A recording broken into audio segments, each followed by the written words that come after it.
You may have noticed in the reading in the first 14 verses, we're introduced to the word conscience, which appears twice, and for the first time in the letter to the Hebrews, not for the last time.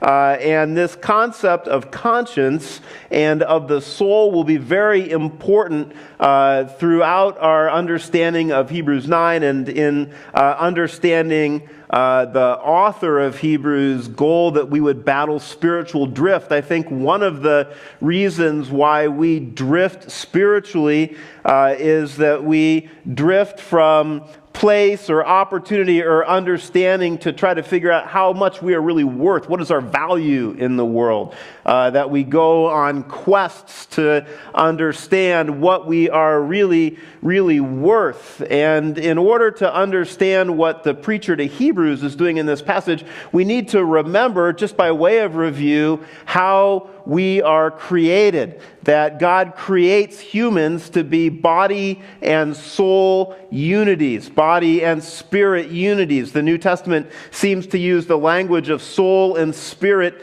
interchangeably, and so it doesn't matter exactly how we call it, but it is important to remember that the real you and the real me is both body and soul, body and spirit.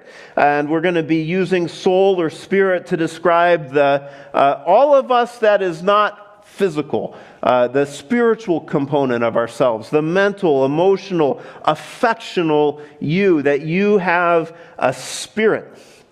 And I think that most of us would agree with that, but I also think, and you might agree with me, that one of the great misconceptions of our age, or I might suggest deceptions of our age, is that we are only physical beings. That real life is only lived on the outside in our bodies. That we don't have souls. One of the impoverishments of the spirit of the age is that we are only physical.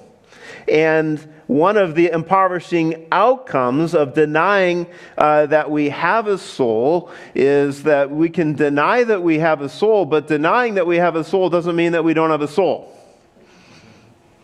And so we can deny that we have a soul, but the soul that we have starves for attention and starves to know what it is really worth. People go on quests to build personal value from the outside in. How I look on the outside, how I perform on the outside is the measure of my worth. And so we get to death by Instagram.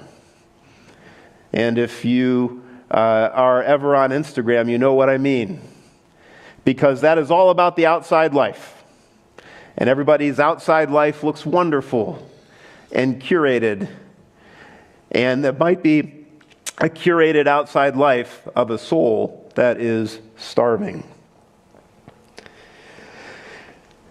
Spiritual drift and the soul's hunger to be valued. This is much of what is on the writer's mind in Hebrews 9 as he introduces us to the idea of conscience. Writer to Hebrews introduces the idea of conscience in these verses, and it is interesting, if my Greek dictionary is to be believed, and I have no reason to doubt it, that it was really the Christians writing in the New Testament that took the idea of conscience forward in the first century world. That in the secular Greek philosophies, there was not much attention given to the idea of conscience. But the Apostle Paul and the writer of Hebrews and some of the other New Testament thinkers introduced to us, they identified to us that faculty within our souls that passes judgment on our behaviors, that our souls have a judge, and the judge of the soul is what we call conscience. Now, this too, I think, is a underdeveloped thought in our world today. Usually, we treat the idea of conscience humorously. You know, your conscience is the thing that you blame for not having a third or fourth slice of key lime pie. Or in the cartoons, you know, cartoon Tom has a conscience, and it looks like an orange Tom with devil horns and a pitchfork, and we kind of laugh at the idea of conscience. But in point of fact, the the preacher to the Hebrews wants to convince his congregation that with respect to Jesus' work in their souls, that he works to purify their conscience. And he does this because the people who received the letter were facing pressured consciences. The pressure to disassociate from Jesus, from the culture at large, from the power of the Roman government as it pressed in on them and as it pressured them to walk away from Jesus, was potentially impacting their consciences. They had made a bold stand earlier in their life of following Jesus, and now as pressure came, there may have been a warning bell in their conscience saying, don't drift back away from Jesus, back to Judaism. Because if you drift back, you're going to drift back to a worldview that will not ultimately cleanse you from the inside out.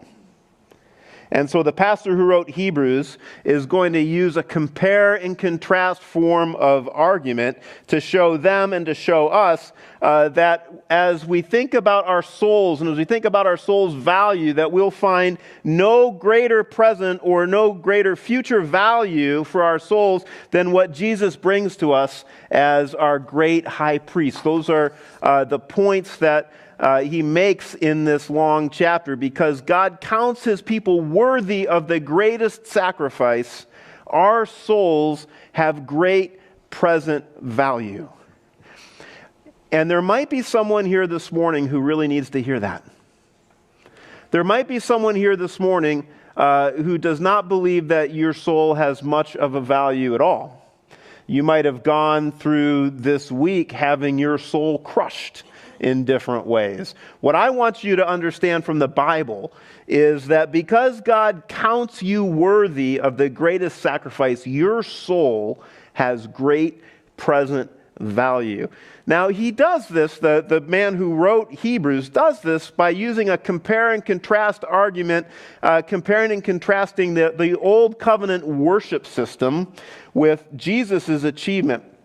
And so that's where we get some of the explanation, which might seem complicated to you if you're newer to the Bible. So we'll work through it together because it is part of the argument that he forms. I thought maybe I would just gloss over this section, but it's important because he's reminding us from verse 1 onward of the intricacy of a system in the Old Testament that could never quite achieve what Christ achieves.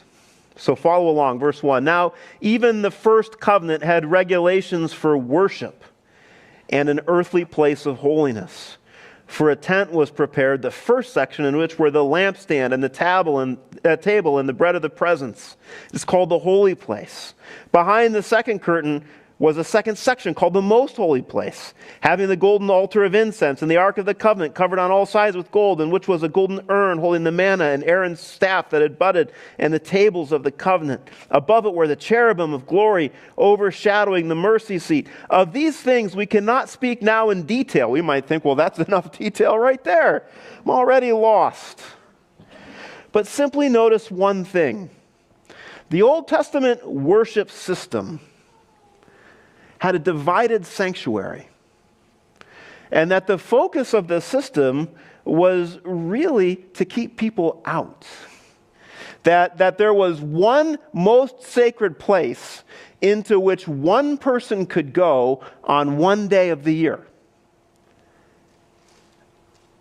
One very sacred place, one person out of the millions of people could go into it, and on that, only on one occasion per year. And that one man, the high priest, could only enter that most sacred space one time a year by presenting a blood offering for his sins and for the sins of the people. That's what is explained next. These preparations having thus been made, the priests go regularly into the first section, performing their ritual duties. But into the second, only the high priest goes. And he but once a year, and not without taking blood, which he offers for himself and for the unintentional sins of the people. By this, the Holy Spirit indicates that the way into the holy places is not yet opened, as long as the first section is still standing. So what real positive effect did this costly ritual have on the conscience of the priest and on the conscience of the people? Well, the writer explains, according to this arrangement, gifts and sacrifices are offered that cannot perfect the conscience of the worshiper, but deal only with food and drink and various washings, regulations from the body imposed until the time of Reformation. So there was no real lasting effect. The ritual needed repeated year after year, century after century, millennia after millennia. A divided sanctuary, limited access, offerings that could not achieve a perfection of the conscience, consciences longing to be made whole, to worship and serve God as God intended, without this distance, without this barrier, without the corruption of sin working on us and within us. And so we get to verse 11, and an important transitional moment in history for your soul. But when Christ appeared as a high priest of the good things that have come, in other words, the new covenant promises, which we have studied over the preceding weeks, promises that have been promulgated in the scriptures and have been hoped for by the people, but have now become a reality because of Jesus' life, death, and resurrection. When he appeared, then through the greater and more perfect tent, not made with hands, that is not of creation, he entered once for all into the holy places, not by means of the blood of goats and calves, but by means of his own blood, thus securing an eternal redemption. Jesus makes the greatest sacrifice, resulting in the greatest outcome, which is eternal redemption. Year after year, decade after decade, century after century, millennia after millennia, the priest would walk in to the sacred place and make an offering that could not perfect the consciences of people. Jesus offers himself once, and in offering himself once secures redemption for all of his people for eternity. This is good news. To redeem means to buy back. Often in the Bible it speaks of buying people out of slavery and setting them free. Jesus' self-sacrifice, the gift of his blood, purchases your forever freedom. That is the first application point of how much you are worth. You are worth to God the blood of his Son. That's what he pays to purchase your soul. The Christian, body and soul, has been counted worthy, not because of what we do, but because of the grace of God. That God in his grace has determined that we are worthy of the shed blood of his Son once for all, so that we could be bought into freedom forever. Not just bought to a fresh start, not just bought to a reset, not just bought to a point where I've gotten you back to zero, Christian, and now you go and work it out for yourself, but bought for eternal redemption. And the next great present value is the value of a purified conscience. So sin has a variety of consequences. Sin leaves us guilty. We talk about that a lot in the preaching agenda of the church. But sin also leaves us impure. It also leaves us less than whole. We talk about this less, but it's equally important, because when we sin, we degrade our personhood. We work against God's good creative intent for us.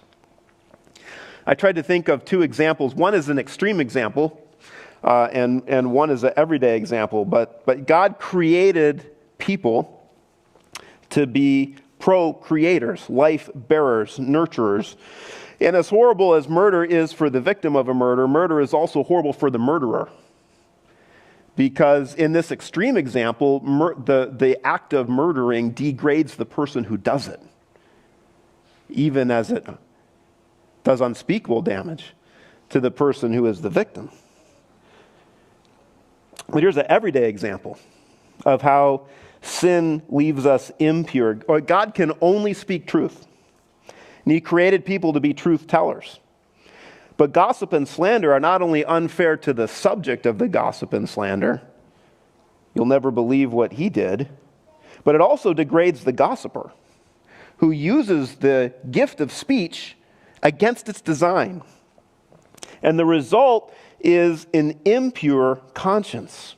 An impure conscience it's like a judge that is on the take.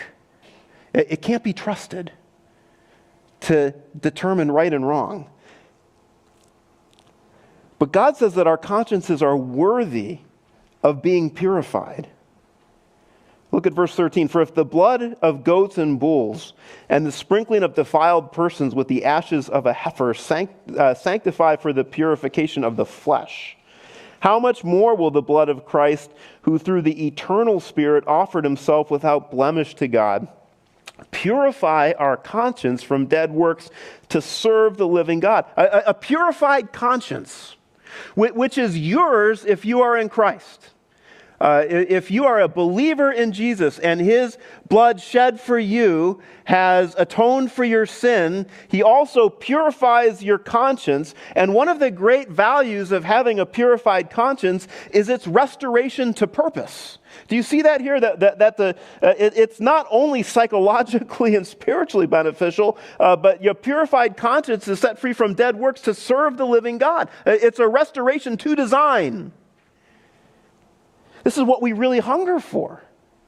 What we really hunger for, to know and to serve God without that barrier that was represented in the Old Testament system. To know and to serve God without division, that this is overcome by Christ. This is yet another declaration of how valuable your soul is in the present. You can walk out of here today knowing a few more ways that God values you. But here's one thing that I really want you to understand, that you can walk out of here today understanding the present value of your soul and understanding that God delights to extend this value to you. Here's why. It's the lesson that is implied in the expression, through the eternal Spirit offered himself. You see that there? Verse 14, how much more will the blood of Christ, who through the eternal Spirit offered himself without blemish to God? I wondered, what does that expression mean? By the eternal Spirit. I mean, I've read it 100 times, maybe 1,000 times. What does it mean that he offered himself through the eternal Spirit? Do you know what it means? Well, yeah, I'm going to tell you, but do you know? Because if it's obvious, and I've been missing it all these years, I'd feel silly. No, I wouldn't feel silly. We're always learning. The phrase eternal Spirit draws from the Old Testament promise that God made through Isaiah, that he was going to send a servant. This is what he says. Behold, this is God through Isaiah in Isaiah 42. Behold my servant, whom I uphold, my chosen, in whom my soul delights. I have put my Spirit upon him. This is the eternal Spirit. He will bring forth justice to the nations. He will not cry aloud or lift up his voice or make it heard in the street. A bruised reed he will not break, and a faintly burning wick he will not quench. He will faithfully bring forth justice. He will not grow faint or be discouraged till he has established justice in the earth, and the coastlands wait for his law. God said that a servant was going to come. And this servant, as the mission of the servant is further described in Isaiah, is the servant who we read in chapter 53 was pierced for our transgressions. He was crushed for our iniquities. Upon him was the chastisement that brought us peace, and with his wounds we are healed. That this servant becomes the suffering servant who offers himself. That the Spirit, the eternal Spirit, is on the servant. The servant goes and offers himself through the work of the cross. And the point that I want us to see is that it is the delight of God to send the servant to do this for you. That he delights in the servant who will come and offer himself for you. That the gift of God in the gift of his Son to come and to offer his blood on your behalf and on my behalf is what he told Isaiah he would delight to do. So it is not that if you are a Christian, you are caught up in some kind of salvation process where there's a grudging father who has to save you because of what Jesus did. No, you are caught up in a conspiracy of delight where the Father sends the Son and puts the Spirit on the Son, all because they delight to save sinners.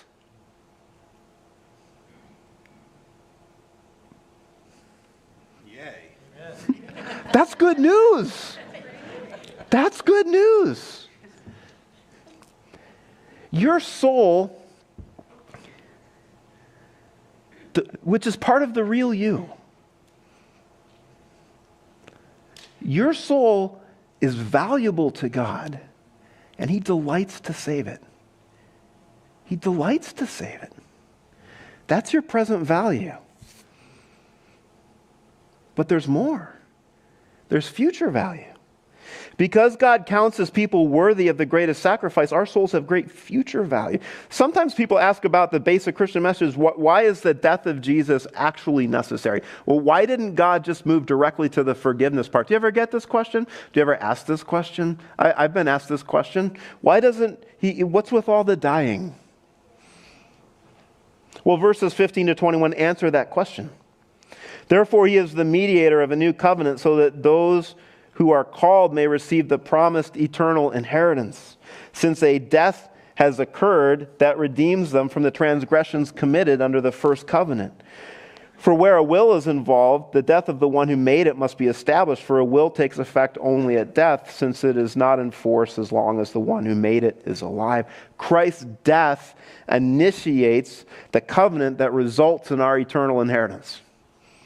That his blood was shed should not surprise anyone, given the entire pedagogy of the Old Testament. That all of the sacrificial system of the Old Testament was designed to point to the necessity of the shedding of blood for the forgiveness of sins. Verse 18, therefore not even the first covenant was inaugurated without blood. For when every commandment of law had been declared by Moses to all the people, he took the blood of calves and goats with water and scarlet wool and hyssop and sprinkled both the book itself and all the people, saying, this is the blood of the covenant that God commanded for you. And in the same way, he sprinkled with the blood both the tent and all the vessels used in worship. Indeed, under the law, almost everything is purified with blood. And without the shedding of blood, there is no forgiveness of sins. Key point. Without the shedding of blood, there is no forgiveness of sins. But when Christ has come, and when he has offered himself once for all, so that in the gift of his blood we are brought into eternal redemption, there is not any need for further shedding of blood. That the blood which needed to be shed has been shed, which is amazing outcome for us. Verse 24, for Christ has entered not into holy places made with hands, which are copies of the true thing, but into heaven itself, now to appear in the presence of God on our behalf. Right now, in heaven, Christ appears on your behalf. Nor was it to offer himself repeatedly, as the high priest enters the holy places every year with blood not his own, for then he would have had to suffer repeatedly since the foundation of the world. But as it is, he has appeared once for all at the end of the ages to put away sin by the sacrifice of himself. And just as it is appointed for man to die once, and after that comes judgment, So Christ, having been offered once to bear the sins of many, will appear a second time, not to deal with sin, but to save those who are eagerly awaiting him. Now, there is a lot just within those verses.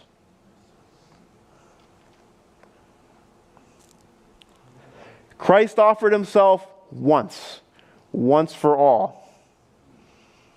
You and I will live, and we will pass away unless he returns, and we will face judgment. And we will face that moment either as forgiven people, for whom that once for all sacrifice has already been counted, or as judged people.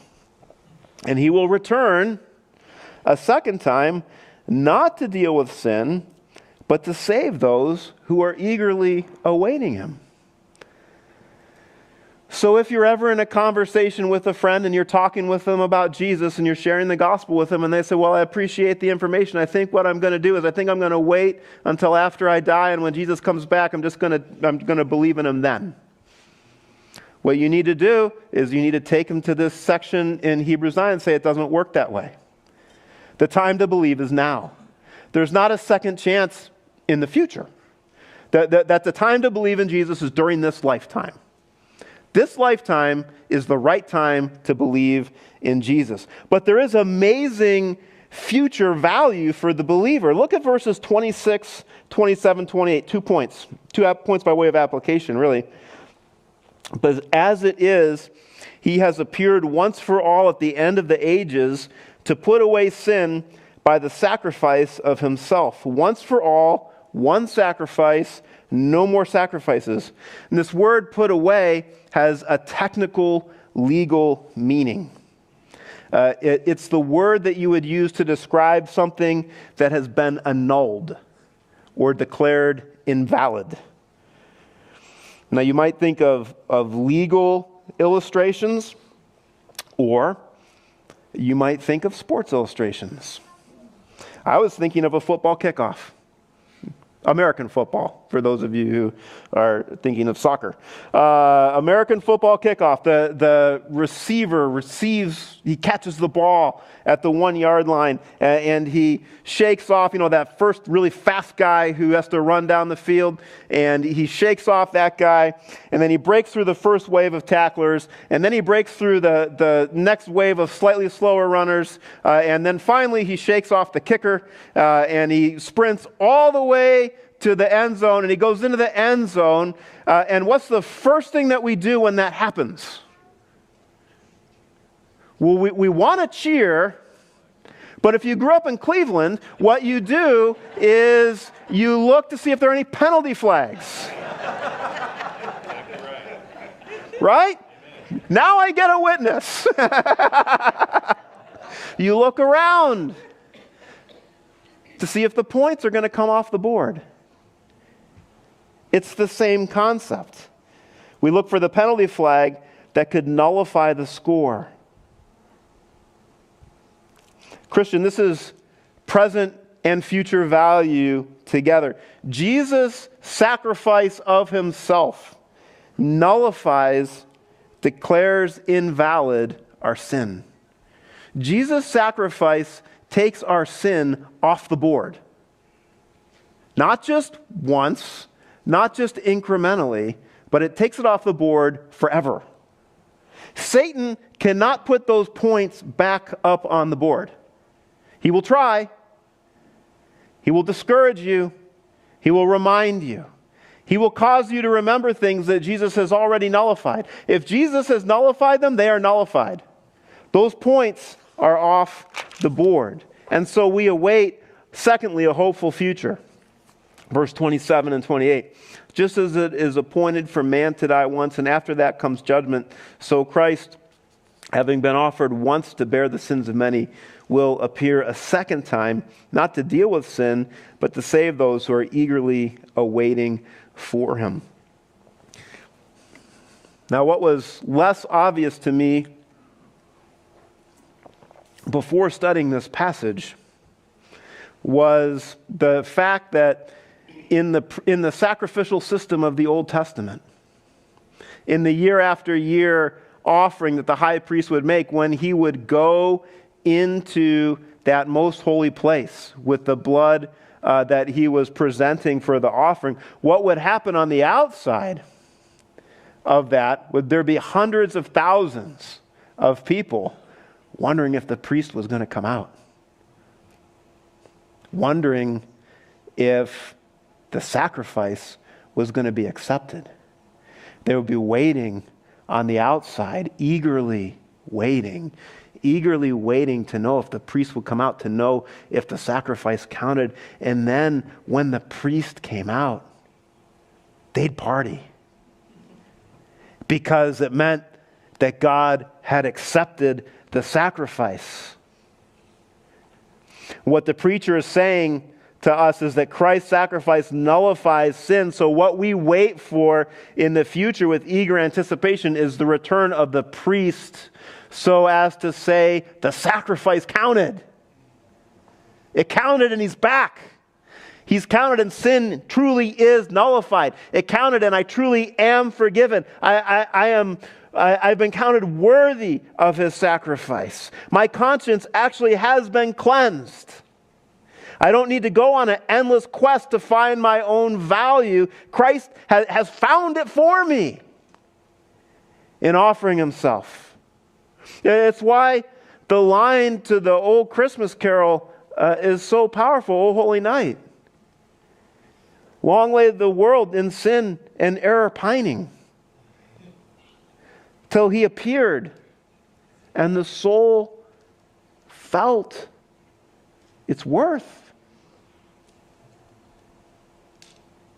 That the Father who delights to put the Spirit on the Son, who delights to offer himself as the once-for-all sacrifice for you and for me, to purify our consciences, tells us that our souls have great value.